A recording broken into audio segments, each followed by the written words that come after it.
Well, hello, my lovelies. It's Murky Meg here. It's Friday, the 9th of September, and it would be no surprise to hear that our beloved Queen has passed away. I've been trying to contemplate this video now for several hours. I've gone to bed, I've tried to sleep, but it just keeps going over and over in my mind that the Queen has died. Around about 1 o'clock, there was breaking news that came in that basically said that following further evaluation this morning, the Queen's doctors are concerned for Her Majesty's health and recommend she remains under medical supervision. The Queen remains comfortable at Balmoral. Then it was announced that all the family members were going up to Balmoral, which alerted the country that something was seriously wrong. Buckingham Palace do not release this kind of information without good reason, and I think the majority of the nation just felt sick. We all knew what was coming. We all knew that to make this announcement, the end was pretty near. But most of us that could just sat and watched the news rolling and rolling. We knew that all family members had been called to her bedside, so we knew that it was pretty serious. Around about 3:45 in the afternoon, an RAF plane landed at Aberdeen Airport, and it was carrying Prince William, Prince Edward and his wife Sophie Wessex, and Prince Andrew. According to news report, Harry and Meghan were due to come up separately. Then we saw the 4 royals that landed at Aberdeen arrive at Balmoral, but no sign of Harry.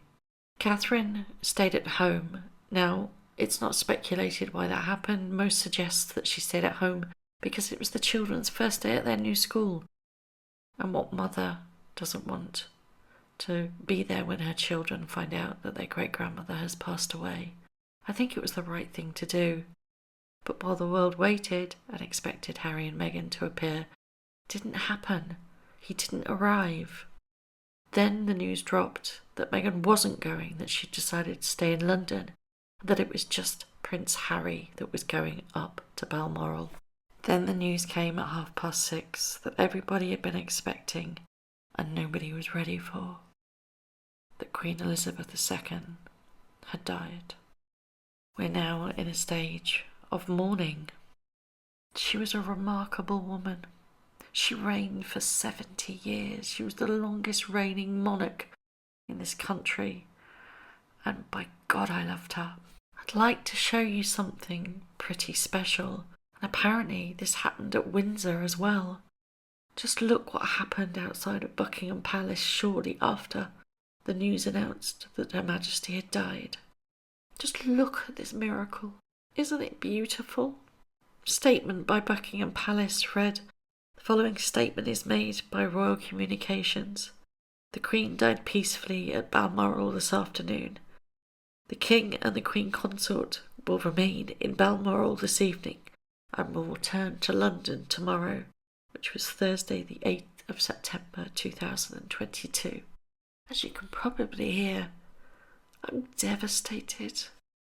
Now, I know that she had passed away earlier because there's protocol to go through. They announced it at 6:30. Harry had still not landed at Aberdeen Airport. He was still in the air when the announcement that his grandmother went public. He didn't land for a further 15 minutes, and he wouldn't have got to Balmoral for another hour and a bit. Then at 7:04, Buckingham Palace released a statement from His Majesty the King at the time of the Queen's death. "The death of my beloved mother, Her Majesty the Queen, is a moment of great sadness for me and all my family.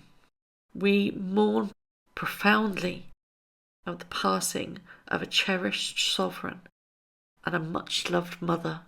I know her loss will be deeply felt throughout the country, the realms and the Commonwealth, and by countless people around the world.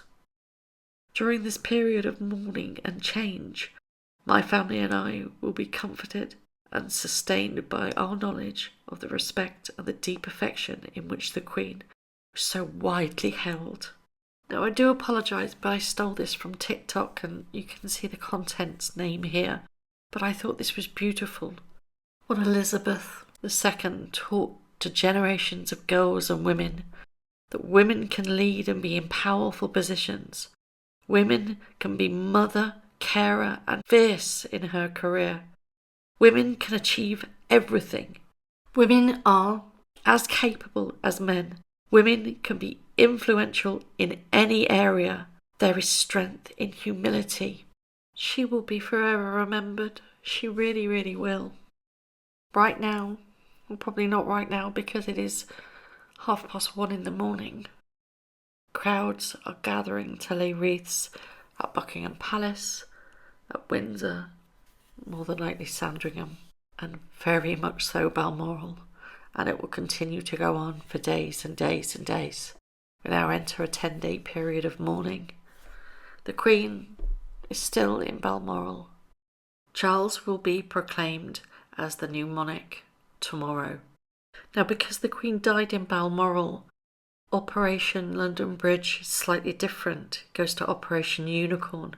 What will happen is that her body will be escorted to St Giles Cathedral in Edinburgh, where members of the royal family will be expected in the coming days to hold a poignant vigil around the Queen's coffin.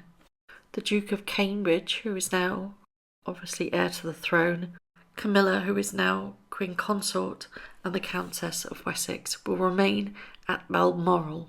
The Queen will take a train ride, and her coffin will be escorted up the Royal Mile to St Giles's Cathedral for a service reception.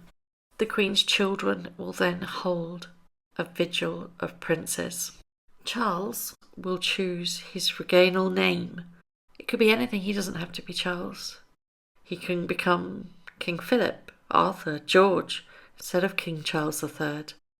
But tomorrow he will officially choose his name that he will use as king. I suspect he will keep Charles III. There will also be a 41-gun salute, which will be fired in Hyde Park in the direction of where Charles will be sworn in as king. Then the nation's politicians will swear allegiance to their new ruler, and then around about 3:30, the Prime Minister, which is Liz Truss, and her cabinet will go to Buckingham Palace for an audience with King Charles. This is all on what's known as D-Day +1, and I will do more videos explaining what each individual day means up to day 10. This is far from simple. Queen Elizabeth II was the longest reigning monarch in history, was the longest reigning monarch ever in Britain. The Queen was sovereign of 14 Commonwealth realms in addition to the UK. 1 Queen, 15 Prime Ministers, 96 years old. She was a loyal servant to the Crown. She had dignity and grace and humility, and she knew how to deal with situations the right way. Never explain and never complain. And often, when you say very little, it means so much more. The perfect example for that is recollections may vary. Just shows you she was a wit as well. She had a sharp, keen wit. I've tried to avoid social media most of today because the vitriol has been absolutely disgusting. So now we have a new king. Not only does he have to now become a monarch, but he's also grieving for his mother. This is a seismic event, and it's one that will go down in history and one that you will never forget. It's one of those events in your lifetime that will be fixated in your brain. Of course, all royal social medias have been updated, and they all now have Her Majesty's crest as their profile picture. William and Kate's have changed slightly. It says the Duke and the Duchess of Cornwall and Cambridge, because as heir to the throne, Prince William naturally becomes the Duke of Cornwall. And of course, Catherine becomes the Duchess of Cornwall and Cambridge too. Doesn't automatically get the Prince of Wales title, but that will be bestowed on him from Charles when he is the new monarch. And that means that they will be the Prince and Princess of Wales. Although it's not automatic, it does have to be bestowed by Charles III. All royal family social media platforms have simply retweeted the royal family's tweet announcing that the Queen died peacefully at Balmoral, and also the statement from His Majesty the King. Harry and Meghan have done it on their website. It seems so unimaginable that she is no longer with us. For most of us, she's been with us with our entire lives. A constant standard, if you wish. She was our guiding light. No more Queen speeches. The money will have to change. Post boxes, our stamps, our passports, our national anthem. Anything that has the Queen's image or ER on it will be replaced. Police hats are a fine example of this. There is a condolence book that you can sign via online, and I've put the link in the description below should you wish to leave your condolences. Isn't it funny how she was never supposed to be queen, and it was only due to her uncle's abdication in 1936 when her father became king, set in motion this glorious reign of 70 years, this inspirational woman throughout the world. It's quite remarkable when you think about it. Divine intervention, I believe that's called. I know this isn't like my normal videos, but I think it needed to be said that she will be truly, truly missed, and a nation, if not the world, is in mourning right now. The news has just been released that the Queen died with Charles and Anne at her bedside, as family members including Andrew, Edward, William and Harry made a dash to Balmoral in vain. So unfortunately, only Charles and Anne were with her, and the rest couldn't say goodbye. I'm going to leave you with that and just say, Mom, you will be missed. Long live the King. Thank you very much for watching. If you haven't already, please subscribe to my YouTube channel, hit the notification bell and also that like button. I'd like to take this opportunity to thank all of my followers for all the tips and all the emails, DMs that everybody sends to me. It really is greatly appreciated. So thank you very much for watching once again.